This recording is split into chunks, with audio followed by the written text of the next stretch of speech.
teman-teman, kamu pastinya udah sering denger ya dari TV, dari YouTube atau dari media apapun tentang saham. Sebenarnya apa sih itu saham? Investasi saham itu seperti apa sih? Dan mari kita bahas di video ini. Nah, agar kamu tidak bingung ya, atau lebih gampang dalam memahami mengenai saham, coba teman-teman lihat ya produk-produk di sekitar teman-teman, mulai dari produk-produk yang teman-teman pakai dari bangun tidur sampai sekarang ini udah menjumpai produk-produk apa aja, dan itu dari PT apa. Nah, contoh nih, ketika kamu baru bangun, pastinya kamu sikat gigi ya. Nah, ketika sikat gigi, pastinya kamu pakai salah satu brand dari ini ya, dari Pepsodent. Nah, itu merupakan salah satu produk dari perusahaan Unilever Indonesia, atau Sunlight untuk sabun yang buat cuci piring itu, atau sampo, Clear, Rexona, Pond's, itu adalah salah satu produk dari perusahaan terbuka, yaitu Unilever. Lalu mungkin provider internet yang kalian gunain, contohnya kalau di WiFi itu ada IndiHome, kalau di mobile ada Telkomsel, Kartu As. Nah, itu adalah salah satu produk dari perusahaan terbuka, yaitu PT Telkom Indonesia Terbuka. Nah, dari perusahaan-perusahaan tersebut biasanya teman-teman tahu ya, di belakangnya itu ada tulisan TBK. Nah, apa itu TBK? TBK itu adalah terbuka, alias perusahaan itu adalah perusahaan publik atau perusahaan terbuka yang sahamnya itu diperjualbelikan secara publik. Jadi orang-orang umum seperti kita ini atau kamu nih itu bisa beli si perusahaan itu. Nah, jadi gampangnya nih, saham itu adalah lembaran atau surat bukti kepemilikan kita terhadap suatu perusahaan itu. Meskipun kita cuman punya berapa lembar atau sedikit persentase kepemilikan dari suatu perusahaan itu, misalkan kita cuman punya, anggap aja proporsinya itu 0,000 sekian persen dari PT Telkom Indonesia. Nah, di situ kita masih berhak sebagai pemilik perusahaan, karena ketika kita memegang saham berarti kita statusnya itu sebagai pemilik perusahaan, meskipun kita hanya mempunyai proporsi yang sangat kecil. Jadi ketika si perusahaan itu mendapatkan keuntungan atau laba, berarti kita berhak mendapatkan sebagian kecil atau proporsi sesuai dengan kepemilikan saham kita untuk menikmati keuntungan dari suatu perusahaan itu. Nah, biasanya itu dibagikan oleh perusahaan sebagai dividen atau hasil usahanya atau hasil laba yang dibagikan kepada para investor. Nah, biasanya kita sering mendengar satuan-satuan dalam saham ya. Nah, untuk satuan saham ini biasanya disebut dengan lembar atau berapa lembar saham yang dimiliki oleh suatu investor. Nah, ketika teman-teman membeli suatu perusahaan publik, itu ada minimalnya, yaitu satu lot. Nah, satu lot itu sama dengan 100 lembar saham. Nah, jadi minimal pembeliannya itu adalah satu lot atau 100 lembar saham.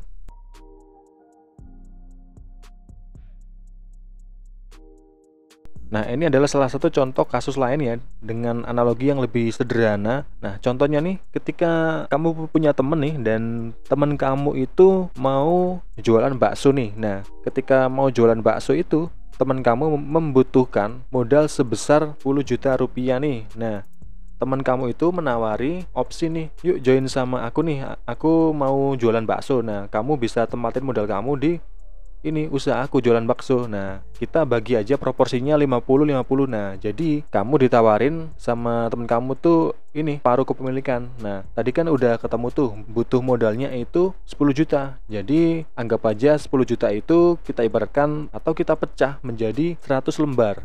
Nah, jadi ketika kamu menaruh modal 5 juta, berarti kamu mendapatkan 50 lembar, dan teman kamu juga mendapatkan 50 lembar, atau proporsinya kamu punya saham 50% dan teman kamu itu punya saham 50%. Nah, ketika teman kamu ini dalam 1 tahun mendapatkan laba nih, misalkan dalam 1 tahun itu penjualannya bagus, misalkan mendapat 20 juta ya contohnya, dan lambanya itu sekitar 5 juta. Nah, dari 5 juta itu berarti kamu berhak atas keuntungan itu sebesar 2.500.000. Begitu pula dengan teman kamu, karena tadi kan 50-50. Nah, ini sama halnya ketika kamu memiliki saham di perusahaan yang besar. Cuman tinggal disesuaikan dengan proporsi yang kamu miliki dari sahamnya itu. Kalau kamu cuman punya 1% atau 0,1%, bahkan 0,001%, kamu masih tetap punya hak atas kepemilikan perusahaan tersebut.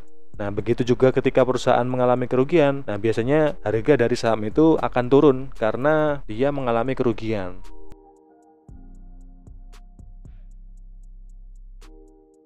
Nah, tadi itu kan satuannya untuk beli saham itu kan 1 lembar nih. Nah, teman-teman bisa cek harga dari setiap saham itu bisa di Google atau di aplikasi banyak ya. Nanti di video lain akan saya jelaskan lebih lanjut. Untuk contoh nih, ketika teman-teman buka di Google, ketik aja TLKM, itu adalah kode ticker atau kode emiten dari emiten Telkom Indonesia. Nah, di situ akan muncul harganya. Harganya itu sekitar, kalau hari ini itu sekitar 4.150. Nah, ini adalah harga dari satu lembar saham. Nah, karena tadi kan minimal pembeliannya itu adalah satu lot atau 100 lembar, berarti kita kalikan 100. Berarti untuk membeli satu lot itu dibutuhkan minimal sekitar Rp415.000 itu untuk pembelian saham Telkom Indonesia. Nah, atau saham lain, misalkan saham Bank BCA, ini kode tikernya BBCA. Sekarang ini harganya 9.100 saat video ini dibuat. Nah, ini dikalikan 100, berarti untuk membeli satu lot saham BCA itu dibutuhkan uang sekitar 900 ribuan ya. Nah, itu adalah contoh analogi harganya tadi ya, ketika mau beli suatu perusahaan. Nah, semoga informasi yang saya berikan tadi bisa menjawab pertanyaan tentang apa sih saham itu, dan semoga teman-teman bisa memahami ya. Dan ketika ada pertanyaan atau yang kurang jelas bisa ketikkan di kolom komentar ya. Dan nanti akan saya buatin banyak video yang mengulas tentang investasi di instrumen saham ya. Jadi teman-teman bisa subscribe channel ini ya, biar tidak ketinggalan mengenai investasi di dunia saham atau pasar modal. Nah, silahkan ketikkan di kolom komentar nih, apakah kamu udah paham tentang saham ini dan apakah kamu merupakan salah satu investor di pasar modal Indonesia. Mari diskusi di kolom komentar di bawah. Sampai jumpa dan terima kasih.